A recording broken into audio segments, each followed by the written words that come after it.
सुबह की राम राम दोस्तों। जैसे पौने 11 बज रही है, तो मैं सबसे पहले आपको कहूँगा कि मैं आया हूँ अभी पदम नगर में बहुत समय से बहुत बड़ी समस्या थी। जो यहाँ का मेन रोड है, जो कि नगर निगम के अधिकारियों का कहना है कि कायाकल्प में पास हो चुका है, लेकिन वो कायाकल्प का फंड ही आया हुआ बहुत समय हो गया। विधानसभा के लगभग आसपास आया था, तो उस पर अभी तक इसको संज्ञान में नहीं लिया। लेकिन हम आपको दिखाने आए हैं, ये दिखाना ज़रा रोड। ये मेन रोड है पदम नगर भैरव तालाब वार्ड का, इधर दिखाना। अब ये रोड देखिए, और यहाँ रोड की सबसे बड़ी समस्या है ख़राब होने की कि पहली चीज़ तो बहुत लंबे समय से बना ही नहीं है, और बीच में पेच वर्क भी हुआ था तो नॉर्मली हुआ था। लेकिन यहाँ के जो लोग हैं, जो यहाँ के क्षेत्रवासी है, ये भी गुनाहगार है, और नगर निगम का ठेकेदार भी गुनाहगार है, और नगर निगम भी है। ये लोग ठेकेदार इसलिए है, ये जो यहाँ के क्षेत्रवासी है, इन्होंने ढलाने बना के रखी है, और अपने घर पे देखिए ये ब्लॉक लगाए हुए हैं, और दोनों तरफ नालियाँ नहीं है, तो पानी दोनों तरफ से ढाल के हिसाब से ये बीच में आ जाता है। तो रोड तो स्वाभाविक से जब पानी की निकासी नहीं होगी तो रोड खराब होगा ही होगा। परंतु मैं नगर निगम से बोलूँगा कि वो माइंडेड लोग जो यहाँ के इंजीनियर आते हैं सर्वे करने, जो भी करने आते हैं, उनमें इतना क्या कॉमन सेंस नहीं कि दोनों तरफ दोनों लाइन पट्टी में एक भी नाली नहीं है, कि एक नाली होने से पानी की निकासी उस नाली से हो जाती है। लेकिन दोनों तरफ आप देखेंगे, दिखाना, दोनों तरफ ढलाने बनी हुई है, पानी रोड पे आएगा। और ये क्षेत्र बहुत लंबे समय से ग्रसित है ये रोड से, मेन रोड होने के कारण। और दूसरी चीज़ यहाँ की शिकायत है कि इस रोड से यहाँ पे भारी डंपर वाहन यहाँ से निकलते हैं दिन भर में।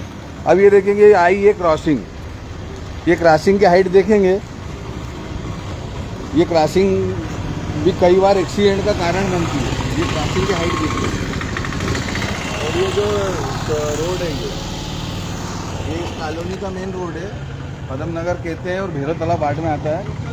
लेकिन उसके बाद भी क्या होता है कि कोई सुनवाई नहीं हो रही इन लोगों की, बहुत परेशान है। और इन्होंने भी अवैध कब्जे करके रखे रोडों पे, ढलाने दिखाना, ये सब दोनों तरफ लाइनें, दोनों तरफ आप देखेंगे तो इन्होंने ढलाने रोड पे बना दिए। नाली की कोई व्यवस्था नहीं है, पानी निकासी का कोई रास्ता नहीं है, और रोड बनने का तो नाम ही नहीं है। ना तो यहाँ के पार्षद की चल रही है, उनका कहना है पार्षद का कि मैं बार बार जा रहा हूँ, कोई सुनवाई नहीं हो रही है मेरी।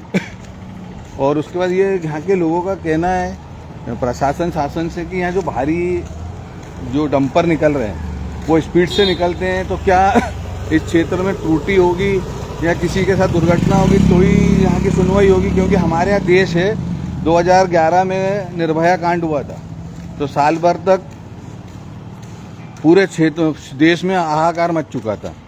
उसके बाद सब शांत हो गए थे, 10-11 साल लगे उनको फांसी में चढ़ने पर। बहुत सारी हमारे यहाँ पेचीदा कानून है। उसके बाद अभी फिर एक बहन के साथ हुआ है पश्चिम बंगाल में, फिर हाहाकार मचा है। हम लोग जब कोई त्रुटि होती है उस समय जग जाते हैं, बाद में हम सो जाते हैं। ये देखिए क्षेत्र, ये घर है, ये मकान मालिक के यहाँ कीचड़ पूरी जमी है, कोई निकासी नहीं। उसका कहना है कि नाली थी, नाली भी बंद हो गई, बोले हमने ढलान नहीं दी। तो हम लोग क्या, जब त्रुटि होगी, हमारा कोई बच्चा जाएगा, कोई बुजुर्ग जाएगा, एक्सीडेंट की भेंट चढ़ेगा, तो क्या उसके बाद हम चढ़ेंगे। अब ये आइए, नाली है,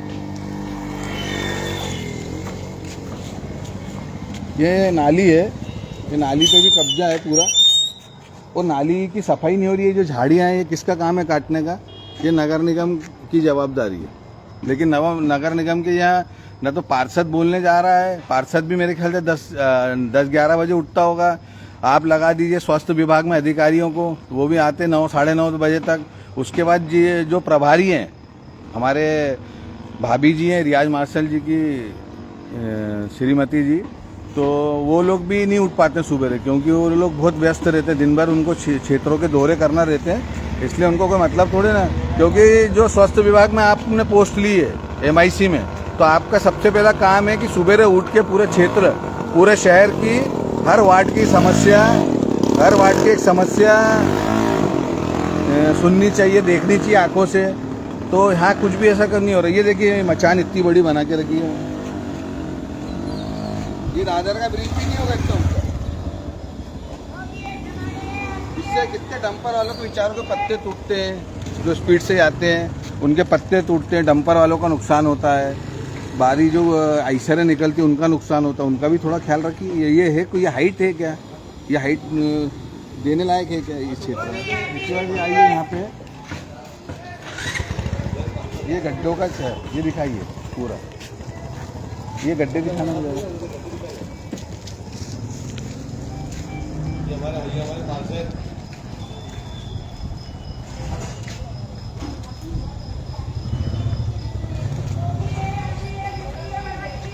एक तो ये क्षेत्र में सबसे बड़ी मूर्खता है जो यहाँ के रहवासी हैं, वो गूंगे बहरे अंधे हैं और डरते ऐसे हैं पता नहीं कोई मार ही डालेगा। अरे मेरे घर में कोई बिजली बंद हो जाएगी तो मैं एमटीवी में जाऊँगा, नल नहीं आएगा मैं नगर निगम में जाऊँगा।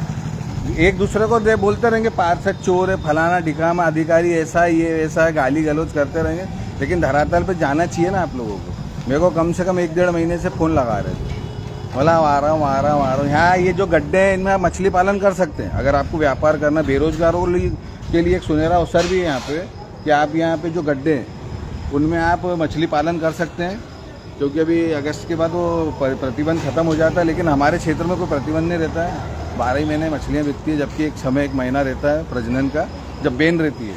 लेकिन क्या अंधेर नगरी चौपट राजा है, सब अंधे गूंगे बेरे हैं। तो मैं बोलूँगा नगर निगम के ठेकेदारों से जो ये ठेका लेंगे या कायाकल्प का जिनने काम लिया है कि भैया दोनों तरफ नाली ही नहीं है, आप बना के जाएंगे फिर रोड ख़राब हो जाएगा, तो नाली की व्यवस्था करें।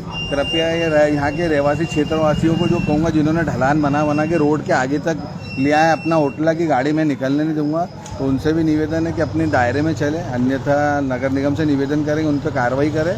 हम आपसे खासकर महापौर जी और कमिश्नर साहब से एक निवेदन है कि इस रोड पे जल्द से जल्द सुनवाई की जाए, क्योंकि बहुत लंबा हो गया और मेन रोड हो गया ये। किसी दिन कोई त्रुटि हो जाएगी तो उसका जवाबदार कौन होगा, या फिर प्रशासन से निवेदन करेंगे, आपकी जिम्मेदारी रहेगी कल को कुछ होता है। अंत में मेरी बात को मैं विराम दूंगा, मुझसे बोलने में कुछ भूल चुके तो माफ़ करना। आपका छोटा भाई बबलू राजानी, जय श्री राधे।